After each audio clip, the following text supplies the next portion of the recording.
बिस्मिल्लाहिर्रहमानिर्रहीम। अस्सलाम वालेकुम। इस वीडियो में हम किताब अहयाउल उलूम जिल्द नंबर 2 यानी बुक नंबर 2 को आगे कंटिन्यू करेंगे। उससे पहले अगर आपने सब्सक्राइब नहीं किया तो सब्सक्राइब कर लें और बेल आइकॉन प्रेस कर दें। तो शुरू करते हैं। खाना उठाने में जल्दी ना की जाए, यानी जब तक के खाने वाले खाने से हाथ ना खींच लें तब तक दस्तरखान ना उठाया जाए, क्योंकि मुमकिन है कि किसी को बचे हुए खाने की ख्वाहिश बाकी हो या कोई अभी मजीद खाना चाहता हो तो जल्दी उठा लेने से बदमज़गी होगी। बुजुर्गों के कौल दस्तरखान पर सबको खाना पहुंच जाना ज़्यादा खानों से बेहतर है का यही मतलब है कि बर्तन उठाने में जल्दी ना की जाए। ये भी एहतमाल है कि इससे मकान की वसअत मुराद हो ताकि मेहमानों को बैठने में किसी किस्म की तंगी ना हो। हिकायत खुशतबा मेहमान और बखील मेज़बान। खुशतबा सूफ़ी बुजुर्ग हज़रत सैयदना अबू अब्दुल्लाह सतूरी अलैहि रहमतुल्लाह एक बार किसी दुनियादार बखील शख्स के दस्तरखान पर तशरीफ़ फरमा थे। उसने भुना हुआ बछड़ा आपके आगे रखा। जब उसने लोगों को बछड़े के टुकड़े करते देखा तो तंग दिल होकर अपने गुलाम से कहा, ये बच्चों के लिए ले जाओ। गुलाम उसे उठाकर घर के अंदर जाने लगा तो आप रहमतुल्लाह ताला अलैह उसके पीछे हो लिए। अर्ज़ की गई, आप कहाँ तशरीफ़ ले जा रहे हैं? फरमाया, मैं बच्चों के साथ खाऊंगा। ये सुनकर मेज़बान बड़ा शर्मिंदा हुआ और गुलाम को बछड़ा वापस लाने का कहा। मेज़बान को चाहिए कि लोगों से पहले खाने से हाथ ना रोके कि शर्मिंदा होकर वो भी खाना छोड़ देंगे, बल्कि उनके साथ आखिर तक खाता रहे। बाज़ बुजुर्ग लोगों को तमाम खानों के बारे में बता देते और खुद उनके साथ न खाते। जब वो शेर होने के करीब होते तो खुद घुटनों के बल बैठकर बिस्मिल्लाह पढ़कर खाने लगते और फरमाते, अल्लाह अज़्ज़ वजल तुम्हें बरकत दे, मेरी मदद करो। असलाफ इस तर्ज अमल को अच्छा समझते थे। मेहमान के सामने खाना कितना रखा जाए? कम से कम बकिफ़ायत खाना रखा जाए, क्योंकि किफ़ायत से कम रखना मुरव्वत के खिलाफ है और ज़रूरत से ज़्यादा बनावट और दिखावा है, बिलखसूस उस वक़्त जब मेज़बान के दिल में खटका हो कि मेहमान सारे का सारा खाना खा जाएंगे। अलबत्ता अगर इस बात का अंदेशा ना हो बल्कि मेहमानों के तमाम खाना खा लेने पर खुश हो और अगर कुछ बच जाए तो उसे तबरुक समझे तो ज़्यादा रखने में खर्च नहीं, क्योंकि हदीस पाक में है कि उस यानी मेहमानों का बचा हुआ खाना खाने पर हिसाब ना होगा। हज़रत सैयदना इब्राहिम बिन अदम अलैहि रहमतुल्लाह ने दस्तरखान पर बहुत सा खाना रखा तो हज़रत सैयदना सुफियान सूरी अलैहि रहमतुल्लाह ने कहा, ऐ अबू इसहाक, आप इसके इसराफ यानी ज़ाया होने का खौफ नहीं करते? आप रहमतुल्लाह ताला अलैह ने फरमाया, खाने में इसराफ नहीं। अगर मेहमानों के बचे हुए खाने से तबरुक हासिल करने की नीयत ना हो तो ज़्यादा खाना पेश करना तकल्लुफ है। फ़ख्र मुबाहात वाली दावत कबूल करना कैसा? हज़रत सैयदना अब्दुल्ला बिन मसूद रज़ियल्लाहु ताला अन्हु फरमाते हैं, हमें ऐसे शख्स की दावत कबूल करने से मना किया गया है जो फ़ख्र मुबाहात की नीयत से दावत करता हो। सहाबा किराम रिज़वानुल्लाह ताला अलैहिम अजमईन के गिरोह ने फ़ख्रिया खाने को नापसंद किया है। इसी तरह रसूलुल्लाह सल्लल्लाहु ताला अलैहि वसल्लम के सामने से कुछ बचा हुआ खाना नहीं उठाया गया, क्योंकि उन मुक़द्दस हस्तियों के सामने खाना बक़दर ज़रूरत ही रखा जाता था और वो शेर होकर भी नहीं खाते थे। घर वालों के लिए खाना पहले ही अलग कर ले ताकि उनकी नज़रें बकिया की तरफ न लगी रहें। नीज़ मुमकिन है कि कुछ भी वापस न आए, यूं उनका दिल तंग होगा और वो मेहमानों के बारे में तरह तरह की बातें करेंगे। तो ये मेहमानों को ऐसा खाना खिलाना हुआ जिसके पीछे नापसंदीदगी हो और ये उनके हक में ख़यानत होगी। मेहमानों को बचा हुआ खाना ले जाने की इजाज़त नहीं। सूफ़ी किराम रहमतुल्लाह दीन में इसे लग़ज़िश शुमार करते हैं। अलबत्ता अगर साहिब खाना बखुशी इजाज़त दे दे या ऐसा करीना पाया जाए जिससे इजाज़त समझी जा रही हो तो ले जा सकते हैं, और अगर गुमान हो कि उसे नापसंद होगा तो ले जाना मुनासिब नहीं, अगरचे उसने इजाज़त दे दी हो। अगर मेज़बान की रज़ामंदी मालूम हो तो भी अपने रुफ़क़ा के साथ अदल इंसाफ ज़रूरी है कि जब तक दूसरा रफ़ीक अपना हिस्सा ना निकाल ले उस वक़्त तक ना ले। अगर वो खुशदिली से इजाज़त दे तो ले सकता है, और अगर शर्म हया की वजह से इजाज़त दे तो लेने में पहल ना करे। 5वीं फसल, वापसी के आदाब। मेहमान को रुखसत करने के लिए दरवाजे तक जाए कि ये सुन्नत है। नीज़ उसमें मेहमान का इकराम भी है और मेहमान के इकराम का हुक्म दिया गया है। चुनाचा महबूब खुदा सल्लल्लाहु ताला अलैहि वसल्लम का फरमाने आलिशान है, मन काना युमिनु बिल्लाहि वल यौमिल आखिरी फलयुक्रिम ज़ैफ़हु, यानी जो अल्लाह अज़्ज़ वजल और क़यामत के दिन पर ईमान रखता है उसे चाहिए कि मेहमान की इज़्ज़त करे। हुज़ूर सल्लल्लाहु ताला अलैहि वसल्लम का फरमाने रहमत शान है। मेहमान नवाज़ी का एक तरीका ये भी है कि मेज़बान मेहमान को रुखसत करने के लिए दरवाजे तक जाए। हज़रत सैयदना अबू कतादा रज़ियल्लाहु ताला अन्हु बयान करते हैं کہ नजाशी बादशाह का वफ्द बारगाह रिसालत में हाजिर हुआ तो आप सल्लल्लाहु ताला अलैहि वसल्लम ने खुद उनकी खिदमत फरमाई। सहाबा कराम रिज़वानुल्लाह ताला अलैहिम अजमईन ने अर्ज़ की, या रसूलल्लाह सल्लल्लाहु ताला अलैहि वसल्लम, हम काफ़ी हैं। इरशाद फरमाया, नहीं, उन्होंने मेरे सहाबा का इकराम किया था, लिहाजा मैं चाहता हूँ कि खुद उसका बदला दूँ। मेहमान का पूरा इकराम ये है कि आते जाते और दस्तरखान पर उसके साथ खंदा पेशानी से मुलाकात की जाए और अच्छी गुफ्तगू की जाए। हज़रत सैयदना इमाम औज़ाई रहमतुल्लाह ताला अलैह से पूछा गया, कौन सा काम मेहमान की ताज़ीम है? फरमाया, खंदा पेशानी के साथ पेश आना और अच्छी बात करना। यजीद बिन अबी ज़ियाद का कहना है कि मैं जब भी हज़रत सैयदना अब्दुर्रहमान बिन अबी लैला रहमतुल्लाह ताला अलैह के पास गया तो उन्होंने मुझसे अच्छी बात की और ऊंदा खाना खिलाया। मेहमान के हक में अगरचे कोताही हुई हो लेकिन फिर भी उसे चाहिए कि खुशी खुशी वापस लौटे कि यह हुस्न अखलाक और आजिज़ी की इलामत है। चुनांचे हुस्न अखलाक के पैकर हुज़ूर सल्लल्लाहु ताला अलैहि वसल्लम ने इरशाद फरमाया, इन्ना राजुला या ला युद्रिकु बि हुस्नि खुल्किही दर्जत साइमिल काइमी, यानी बेशक बंदा हुस्न अखलाक के जरिए दिन में रोज़ा रखने और रात में क़याम करने वाले का दर्जा पा लेता है। हिकायत बुजुर्ग मेहमान की आजी मरहबा। मनकूल है कि एक बुजुर्ग को दावत में बुलाने के लिए कासिद भेजा गया, लेकिन बुजुर्ग से कासिद की मुलाकात ना हो सकी। जब उन्हें मालूम हुआ, यानी जब उन्हें इल्म हुआ तो तशरीफ ले आए। तब तक लोग खाना खाकर जा चुके थे। मेज़बान ने कहा, लोग तो जा चुके हैं। पूछा, कुछ बचा है? अर्ज की, नहीं। पूछा, रोटी का कोई टुकड़ा? अर्ज की, नहीं। फरमाया, हंडिया चाट लूंगा। मेज़बान ने अर्ज की, इसे तो हम धो चुके हैं।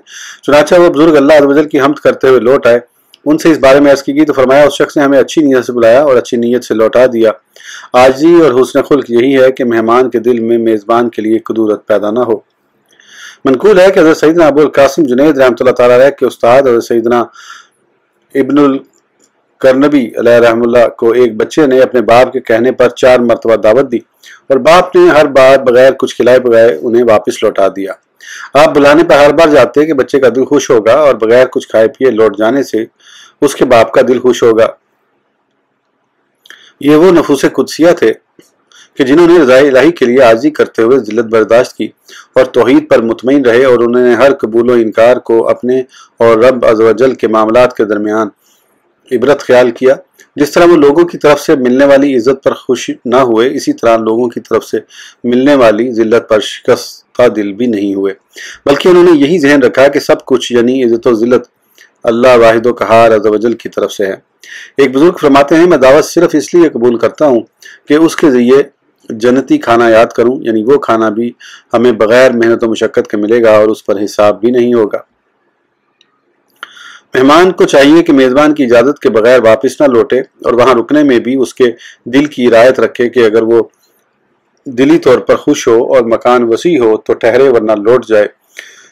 नीज़ जब भी किसी के यहाँ बतौर मेहमान जाए तो 3 दिन से ज़्यादा ना ठहरे कि बाज़ औक़ात ज़्यादा रुकने में मेज़बान को परेशानी होती है और वो उसे निकालने पर मजबूर हो जाता है, यानी कोई ऐसा हीला इख्तियार करता है कि मेहमान चला जाए। नीज़ मेहमान नवाजी 3 दिन तक की सुन्नत है। चुनांचे हुज़ूर सल्लल्लाहु ताला अलैहि वसल्लम ने इरशाद फरमाया, अज़्ज़ियाफ़तु सलासतु अय्यामिन फमा ज़ादा फ़सादकातुन, यानी मेहमान नवाजी 3 दिन तक है और जो इससे ज़ायद हो वो सदका है। अलबत्ता अगर मेज़बान खुलूसे दिल से रुकने के लिए कहे तो बिला खौफ व ख़तर रुक जाए और मुस्तहब है कि मेज़बान के पास मेहमान के लिए बिस्तर हो, ख़ास तौर पर सर्दियों में। घर में कितने बिस्तर हों? अल्लाह अज़्ज़ व जल के महबूब हुज़ूर सल्लल्लाहु ताला अलैहि वसल्लम ने इरशाद फरमाया, फ़िराशुन लिर्राजुली व फ़िराशुन लिलमराअति व फ़िराशुन लिज़्ज़ैफ़ि व राबिउ लिश्शैतान, यानी एक बिस्तर मर्द का हो, एक औरत का, और तीसरा मेहमान का और चौथा शैतान का होगा। छठी फसल, मुतफरक तिबी व शरी आदाब व मनाही। बाजार में खाना पीना। हज़रत सैयदना इब्राहीम नख़ई अलैहि रहमतुल्लाह से मरवी है कि बाजार में खाना बुरा है। हज़रत सैयदना अब्दुल्लाह बिन उमर रज़ियल्लाहु तआला अन्हुमा से इसके खिलाफ भी नकल किया गया है कि आप रज़ियल्लाहु तआला अन्हु फरमाते हैं, हम रसूलुल्लाह सल्लल्लाहु तआला अलैहि वसल्लम के ज़माने में चलते फिरते खा लिया करते और खड़े खड़े पी लिया करते थे। एक सूफी बुजुर्ग को बाजार में खाते देखकर पूछा गया तो फरमाया, तेरी खराबी क्या मैं बाजार में भूखा रहूं और घर में खाऊं? अर्ज की गई, मस्जिद में चले चलिए। फरमाया, मैं इस बात से हया करता हूँ कि अल्लाह अज़्ज़ व जल के घर मस्जिद में सिर्फ खाने के लिए जाऊँ। مذکورہ روایات میں تطبیق: بعض صورتوں میں بازار میں کھانا عاجزی اور ترک تکلف ہے، اس صورت میں اچھا ہے، اور بعض صورتوں میں مروت کے خلاف ہے، اس صورت میں مکروہ ہے، اور یہ شہروں کے معمول اور لوگوں کے احوال کے اعتبار سے مختلف ہوتا رہتا ہے، لہذا کاروباری حضرات کے علاوہ کے حق میں یہ خلاف مروت اور حرص پر محمول ہوگا اور شہادت میں مانع ہوگا۔ البتہ جو لوگ رزق حلال کی طلب میں بازاروں کا رخ کرتے ہیں ان کے حق میں یہ ترک تکلف پر محمول اور تواضع ہوگا۔ سیدنا علی رضی اللہ عنہ کی نصیحتیں: خلیفہ چہارم امیر المومنین حضرت سیدنا علی المرتضیٰ کرم اللہ تعالی وجہ الکریم فرماتے ہیں، جو کھانے کی ابتدا نمک یا نمکین چیز سے کرتا ہے اللہ عز و جل اس سے 70 بیماریاں دور فرما دیتا ہے۔ جو روزانہ 7 اجوا کھجوریں کھا لیا کرے اس کے پیٹ کے کیڑے مر جائیں گے۔ جو روزانہ 21 دانے سرخ کشمش کے کھا لیا کرے اپنے جسم میں کوئی ناپسندیدہ چیز نہ دیکھے گا۔ گوشت پیدا کرتا ہے، سرید اہل عرب کا کھانا ہے۔ بسکارجات یعنی گوشت کے شوربے سے بنایا ہوا سالن پیٹ کو بڑھاتا اور سرین کو نرم کرتا ہے۔ گائے کا گوشت بیماری، اس کا دودھ شفا اور گھی دوا ہے۔ چربی اپنی مثل بیماری نکال دیتی ہے۔ نفاس والی عورت کے لیے تر کھجوروں سے بہتر کوئی چیز نہیں۔ مچھلی جسم کو پگھلا یعنی دبلا و لاغر کر دیتی ہے۔ تلاوت قرآن اور مسواک سے بلغم دور ہوتی ہے۔ جو لمبی عمر چاہے وہ ناشتہ جلد صبح سویرے کرے، شام کا کھانا کم اور تاخیر سے کھائے اور جوتا پہنے۔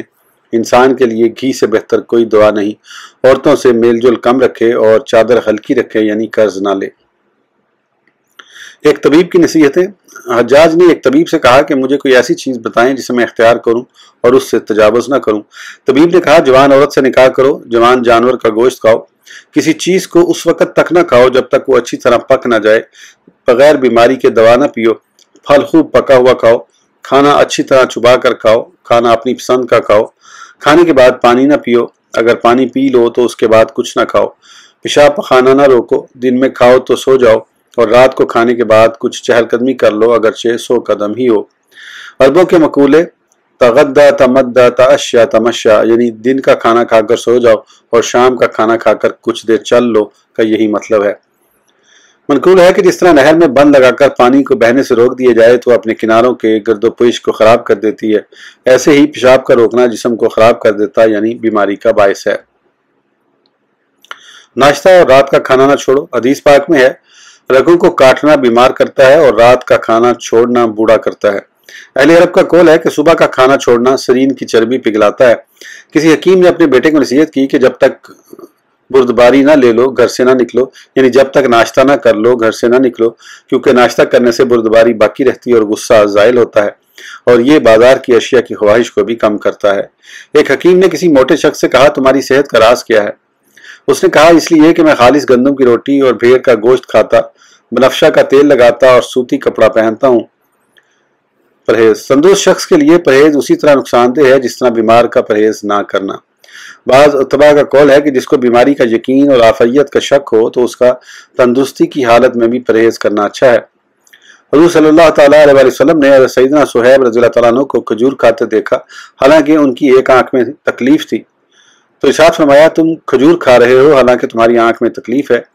عرض کی یا رسول اللہ صلی اللہ تعالیٰ علیہ وسلم میں دوسری جانب سے کھا رہا ہوں، یعنی جو آنکھ درست ہے اس طرف والی داڑھ سے کھا رہا ہوں۔ یہ سن کر آپ صلی اللہ تعالیٰ علیہ وسلم مسکرا دیے۔ اہل میت کی طرف کھانا بھیجنا: میت کے گھر والوں کی طرف کھانا بھیجنا مستحب ہے، چنانچہ مروی ہے کہ جب حضرت سیدنا جعفر بن ابی طالب رضی اللہ تعالیٰ عنہ کی موت کی خبر آئی تو غمخوار امت حضور صلی اللہ تعالیٰ علیہ وسلم نے ارشاد فرمایا آل جعفر کے وصال کی وجہ سے کھانا نہیں بنا سکے، لہذا ان کی طرف کھانا بھیجو۔ بس یہ سنت ہے، اگر یہ کھانا مجمع کی طرف بھیجا جائے تو سب کے لیے اس کا کھانا حلال ہے، اور اگر رونے اور پیٹنے والی عورتوں یا ان کی مدد کرنے والوں کے لیے لایا جائے تو دیگر کو ان کے ساتھ نہیں کھانا چاہیے۔ ظالم کا کھانا کھانے سے بچنا: ظالم کا کھانا کھانے سے بچا جائے اور جو مجبور ہو اسے چاہیے کہ تھوڑا کھائے اور عمدہ اشیاء نہ کھائے۔ چنانچہ منقول ہے کہ قاضی یعنی جسٹس نے بادشاہ کا کھانا کھانے والے شخص کی گواہی قبول نہ کی، اس نے کہا مجھے مجبور کیا گیا تھا۔ قاضی نے کہا میں نے دیکھا کہ تو عمدہ چیزوں کی طرف ہاتھ بڑھاتا اور بڑے بڑے لقمے بناتا تھا، کیا تجھے اس پر بھی مجبور کیا گیا تھا؟ ایک مرتبہ بادشاہ نے اس قاضی کو کھانے پر مجبور کیا تو اس نے کہا کہ میں ایک کام کر سکتا ہوں، یا تو یہ کھانا کھا لوں اور عہدہ قضا چھوڑ دوں، یا کھانا چھوڑ دوں اور عہدہ قضا پر فائز رہوں۔ चुनांचे बादशाह ने उसकी काबिलियत की वजह से ओहदा कज़ा को ज़रूरी समझते हुए उसे खाने पर मजबूर न किया। इस वीडियो के लिए इतना ही, फिर इंशाल्लाह अगली वीडियो में आगे कंटिन्यू करेंगे। उस वक्त तक के लिए इजाज़त दीजिए। सब्सक्राइब करना ना भूलें। अल्लाह हाफिज़।